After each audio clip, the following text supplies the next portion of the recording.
Welcome back to the channel, Adventureland. So what we're doing today is building a bushcraft little hut for my kids, right? So that they can have little fires out here. I've got 75 acres of floodplains behind my house. The water doesn't reach over here, which is great. So I'll kind of show you what I'm doing right now. All right, so I took down this, I think it's a maple. It might be oak, I don't know. Anyhow, it was way back there in the back. Went ahead and cut it down. I've got two 8-foot sections for the back. I'm going to use this tree as one of the posts. I did not actually end up using this tree for the post. The reason is that I was afraid because of the wind, the tree swaying and moving, it could actually shift the structure. So I ended up actually putting another post in. You'll hear in the video where I say that I was going to make it a square box. I didn't. I actually made it smaller in the back and then wider in the front. So that's the reason that you'll see that second post in, or that fourth post actually, where that tree was going to be used originally. So hope that makes sense. And two 10-foot sections. That was a beast. I had to flip that one end over end. And we're going to put those here, right, to make like this just square box basically. I could make it at, you know, where it was something like 10 feet across in the front and 8 feet across in the back, but decided to just go ahead and make it 8 feet square. Give more room for the kids and their friends and whatnot. We're going to put a little fire pit out here. It's going to look pretty awesome, so stay tuned. Okay, so here's what we got so far. So I made the front higher, obviously, than the back.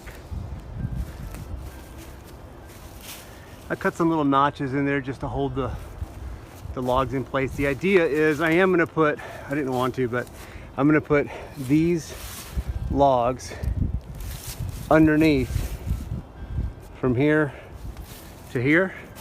And I'm going to put lag bolts to hold them in place. And I'll put lag bolts to hold these down. Yes, I could use rope and all that, but I don't want my kids to get hurt either, like for it coming apart. So then what I'll do is have some runners from here to the other end, right? Head in this direction. And I'll take the two end ones. I'm going to put a tarp between all of them, all these little runners that I'll have. A nice black or brown tarp. 10 mil. I think they sell 15 mil, we'll see. But and then I'll tie the ends down tight so that the tarp is taut. The supporting beams underneath are just going to help the water run off. And then here we'll put a post. Here we'll put a post down, dig it shallow in the ground. You might not even have to dig it in the ground, just from here to here, and tie it. And do the same thing on the inside, from here to here. Just tie them together, and then in the cavity that's formed between the two, we'll just fill it full of stuff, right? Limbs and brush and, you know, as many thick, I've got a boatload over there, as many thick branches as we can to make these walls, okay? And then the fire pit is going to go right out in front, which will be cool. So the overall structure itself should stand for several years until these start rotting out.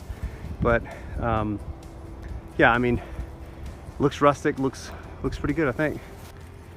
So basically all I've been doing is working, and I haven't been videoing, so I apologize. Let me give you some quick stuff. I don't know if I said this in an earlier video, so I will. Because of the size of these logs, what I decided to do was to put, if you can see that or not,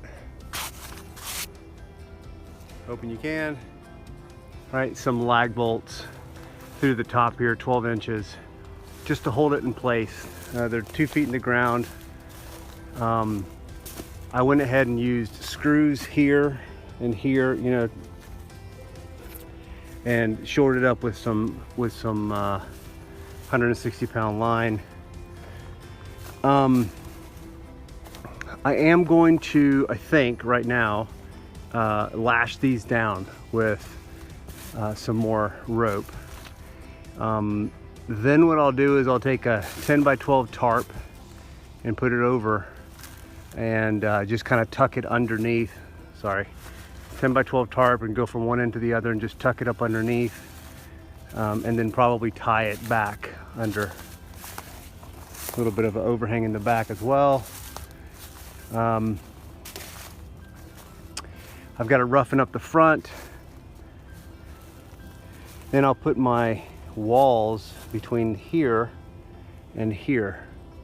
All right, so when I put my logs in, just one after the other, I'll just tie them to that's running across there. The same on the other side and on the back. That's the current plan. Kind of run, not that I'm running out of trees, but there's so much floodplain back there that I can cut down a bunch of stuff. There's a bunch of dead stuff, but man, hauling it is a pain. So anyhow, at minimum I'll have a roof. Oh, and then what I'm planning on doing after I put the tarp on is to take some of this garbage privet that I've got, like that green stuff there, and just cutting it as much as I can, all of that stuff. I'm going to cut all the privet that I can find, and I'm going to lay it on top. Right before I do that though, I forgot, I'm going to put pine straw down. So you can't see the tarp, the privet will cover up nicely, and then next fall when the leaves fall and the pine trees or pine needles fall, they'll fall on top of all of that and give it even more of a rustic look. So it looks pretty good, I think. Once I get this done, there's going to be a wall that's going to come across the front here, kind of out from here, and then come out this direction, and the fire pit's going to go right in this area, so well away from that stuff, and we're not going to have a massive bonfire out here or anything. I don't want the place to burn down. So little update here, I have put a 10 by 12 foot tarp on the top, and what I did was I came over the entrance by about, I don't know, 10 inches or so. I know it looks kind of rough and like might look nasty from the house, but the reality is that I will be covering this whole thing in brush, so you won't see any of it really. Underneath looks like so.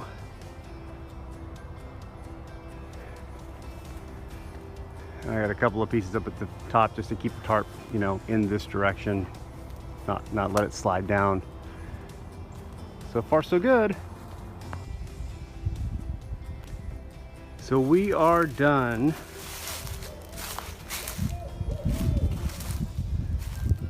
Let's see if I can go inside. There we go.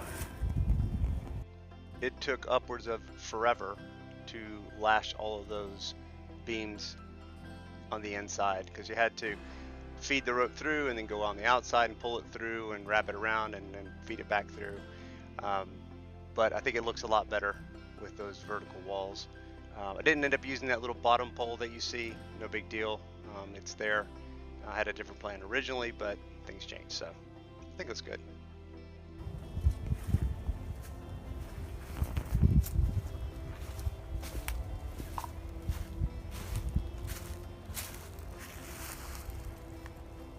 Not too shabby. You can see the tarp here, but I mean, what can you do? A little bit of an overhang in the back. This was a bear to get all these lashed in, I gotta be honest.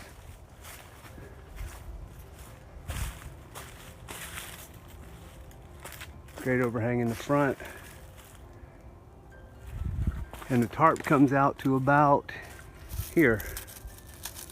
So I've got about 10 inches or so before the inside. All right, so like that. So what I'm gonna do in the back there is probably put a couple of, there we go, probably put a couple of logs, some sticks, and put firewood in there, perhaps, maybe not. I might do the firewood outside, I'm not sure yet. Not sure yet what I'm gonna do about seating. I do have some extra logs, some Some of these stumps I'll probably use for seats.